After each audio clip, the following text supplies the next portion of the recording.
Hello friends, আজ তোমাদের বিভিন্ন চাকরির পরীক্ষায় যে ধরনের অঙ্ক থাকে তারই একটা নিয়ে এসেছি। গসাগু বিভিন্ন চাকরির পরীক্ষায় লসাগু গসাগু নির্ণয় করতে হয়। তো সেখানে তোমাদের শর্ট ট্রিক্স প্রয়োগ করে কিভাবে করবে সেটাই আমি শিখিয়ে দিচ্ছি। ধরো এই ধরনের একটা দেয়া আছে, এই একটা সংখ্যা, এই একটা পুরো এদের গসাগু নির্ণয় করতে দিয়েছে।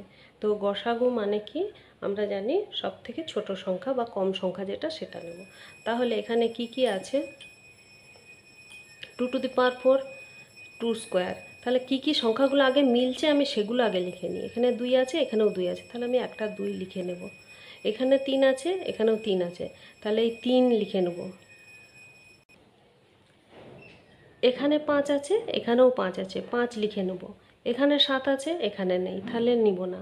এখানে 8 আছে, এখানে 8 নেই, সেটাও নেব না।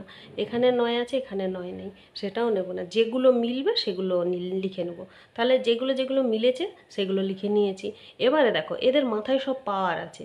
পাওয়ারের মধ্যে যেই পাওয়ারটা সব থেকে ছোট সেটাই নেব। তাহলে কি পাওয়ার আছে? দেখো, এর আছে 4, এর আছে 2, তাহলে সব থেকে ছোটোকে 2 নিলাম। আচ্ছা, 3-র মাথায় 4, এখানে 3-র মাথায় 5, সব থেকে ছোটোকে 4, এই 4 নিলাম। এখানে দেখো 5-এর মাথায় 3, এখানে 5-এর মাথায় 5, তাহলে যেটা 3 ছোট সেটা নেব। আর কি, আর কিছু নেই, এটাই অ্যান্সার। শর্ট ট্রিক্স বিভিন্ন এইগুলো পাওয়ারগুলো বের গুণ করে করে না করে একবারেই করা হয়ে গেল।